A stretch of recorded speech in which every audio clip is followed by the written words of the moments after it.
नमस्कार। आज हम जय नारायण वचनामृत के एक अंश को समझने की कोशिश करेंगे। इसमें सर्वव्यापी ब्रह्म की बात है, मतलब वो एक परम सत्य जो हर जगह है, और देखेंगे कि ये परम सत्य आखिर है क्या, इसे कैसे समझें, खासकर जब इतने देवी देवताएं हैं, पूजा के इतने तरीके हैं। बिल्कुल, और ये स्रोत शायद यही कोशिश कर रहा है कि इन सब अलग अलग उपासना पद्धतियों के पीछे जो एक मूल तत्व है उसको सामने लाए। हाँ, और शुरू में एक बड़ी मजेदार कहानी है। एक राजा का दरबार था, वहां बहस छिड़ गई। हाँ, कि शंकर बड़े या विष्णु। बिल्कुल, विद्वान अपनी अपनी दलीलें दे रहे थे और बात इतनी बड़ी कि मतलब हाथापाई की नौबत आ गई। और विडंबना देखिए, किसी ने असल में न शिव को देखा था न विष्णु को। सही बात है। यहीं पर स्रोत एक मोड़ लेता है। हाँ। कहते हैं जब विवाद बहुत ज्यादा बढ़ गया तो स्वयं हरि और हर मतलब विष्णु और शिव वो योगी का रूप लेकर सभा में आ गए। अच्छा, फिर क्या हुआ? उन्होंने बस एक सीधा सा सवाल पूछा, आप लोगों में से किसी ने शिव या विष्णु को देखा है क्या? फिर ये भेद वो कहते हैं देखने वाले की समझ में है, उसकी ज्ञान शक्ति में है। ये जो पूरी दुनिया हमें दिख रही है, ये सब उसी एक परमात्मा का ही तो रूप है। सोचने वाली बात है। बिल्कुल। और फिर कहानी आगे बढ़ती है।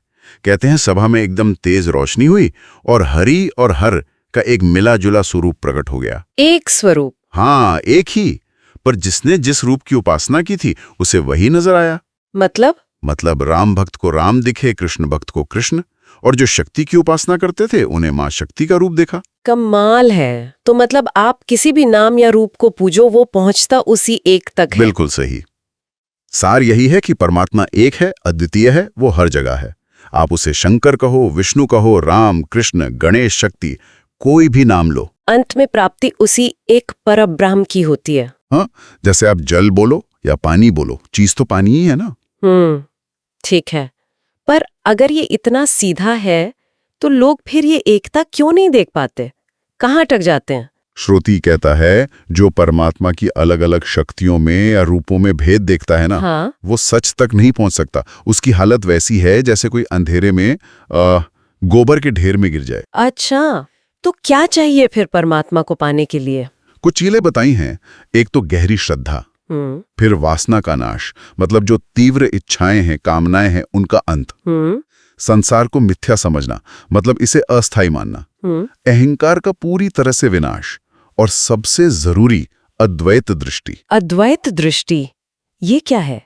थोड़ा और समझाएंगे? अद्वैत दृष्टि मतलब सब में उसी एक तत्व को देखना, कोई दूसरा या पराया है ही नहीं, ये समझना। स्रोत के हिसाब से असली सत्य जो है वो तो नाम और रूप से परे है। वो खुद अपनी रोशनी से चमकता है, हर कण में है। राम, कृष्ण, शंकर, ब्रह्मा, हम सब सारे जीव उसी एक सत्य से निकले हैं। लेकिन हम तो अक्सर मैं और मेरा में ही फंसे रहते हैं।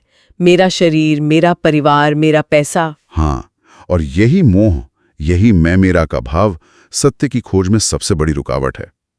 स्रोत ये भी कहता है कि पूजा पाठ या यज्ञ भी अगर बिना सही समझ के, बिना इस एकता के बोध के किए जाएं तो वो भी अधूरे हैं, काफी नहीं हैं। तो फिर रास्ता क्या है? स्रोत कुछ बताता है? हाँ, वो दो मुख्य मार्गों की बात करता है, ज्ञान और प्रेम। ज्ञान मार्ग और प्रेम मार्ग? अच्छा। बिल्कुल। और दिलचस्प बात यह है कि स्रोत कहता है प्रेम और ब्रह्म वो असल में एक ही चीज हैं। एक ही? कैसे? जैसे पानी के अलग अलग नाम हो सकते हैं, पर है तो वो पानी ही, वैसे ही प्रेम उस परम तत्व का ही एक रूप है, एक अभिव्यक्ति है। इस पे भी एक कहानी थी ना स्रोत में, वो ज्ञानी और प्रेमी वाली। हाँ, बहुत अच्छी कहानी है। एक ज्ञानी थे और एक प्रेमी। अचानक सामने एक बाघ आ गया। ओहो, फिर? प्रेमी ने फौरन कहा, अरे भागो यहां से। पर ज्ञानी बोले, क्यों भागें? अरे हम तो परमात्मा रूप है, परमात्मा हमारी रक्षा करेगा। इस पर प्रेमी ने क्या कहा? उनका जवाब बड़ा सोचने वाला था शायद। हाँ, प्रेमी ने कहा, देखो भाई, जो काम हम खुद आसानी से कर सकते हैं, यानी भागना, उसके लिए परमात्मा को तकलीफ देना क्या सही है? ये कहानी दोनों के सोचने के तरीके का फर्क दिखाती है। तो स्रोत इनकी तुलना कैसे करता है? कौन बेहतर है? बेहतर जैसा कुछ नहीं, पर तुलना है। प्रेमी को अवतारी पुरुष जैसा बताया है। जैसे कमल कीचड़ में रहकर भी उससे अलग रहता है, वैसे ही प्रेमी संसार में रहकर भी निर्लिप्त रहता है और दूसरों का भी उद्धार करता है। और ज्ञानी? ज्ञानी को सिद्ध पुरुष कहा है, वो पानी के बुलबुले की तरह अपने आप में मग्न रहता है, स्वयं में लीन। ज्ञानी खुद मुक्त होता है, प्रेमी दूसरों को भी मुक्त करा सकता है। ज्ञानी खुद आनंद में रहता है, प्रेमी वीणा के सुर की तरह आनंद को बांटता भी है। पर क्या दोनों का लक्ष्य अलग अलग है? नहीं, लक्ष्य बिल्कुल एक है, उसी परब्रह्म तक पहुंचना, और दोनों ही ब्रह्म स्वरूप हैं। लेकिन श्रोतीय एक बहुत बारीक बात कहता है। क्या? वो कहता है, ज्ञान से जो प्रेम पैदा होता है वो श्रेष्ठ है, और प्रेम से जो ज्ञान उपजता है वो अटल होता है, पक्का होता है। अच्छा। एक मिसाल भी दी है। ज्ञानी जो है वो दरबार के सामंत जैसा है, जिसकी पहुंच बस दरबार तक है। और प्रेमी? प्रेमी वो राजा के रणिवास तक, मतलब बिल्कुल अंदर तक पहुंच सकता है, एक तरह से परमात्मा के ज्यादा करीब, ज्यादा अंतरंग। इसका कोई उदाहरण भी है क्या? हाँ, वृंदावन की गोपियों का। ये बहुत अहम है। देखो, गोपियों ने कृष्ण को कोई जगत स्वामी या बड़ा भगवान मानकर नहीं पूजा था। नहीं, तो फिर कैसे? उन्होंने तो उन्हें ही अपना माना, अपना सखा, अपना प्यारा, अपना गोपीनाथ।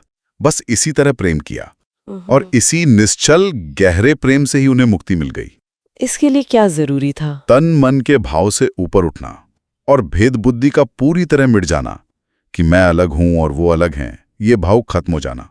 तो अगर हम सार निकालें तो इस स्रोत से मुख्य बात यही उभरती है कि परम सत्य या ब्रह्म कह लो, वो एक ही है, चाहे उसे किसी भी नाम या रूप से जानो। बिल्कुल। असली काम है द्वैत भाव को, मतलब ये मैं और वो का जो भेद है, और अहंकार को मिटाना। हाँ, और ये ज्ञान के रास्ते से भी हो सकता है और प्रेम के रास्ते से भी, दोनों वही ले जाते हैं। और आखिर में स्रोत एक बहुत बहुत गहरी बात कहता है।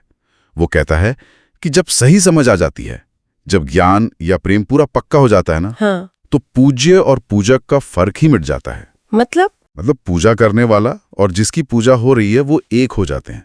स्रोत के शब्द हैं, पूज्य वह पूजक और पूजक वह पूज्य रूप बन जाता है। ये तो बहुत गहरा है। हाँ, ये सोचने पर मजबूर करता है कि वास्तविकता का वो अनुभव आखिर कैसा होगा, जहां ये सारे भेद, ये सारी दूरियां सचमुच खत्म हो जाए।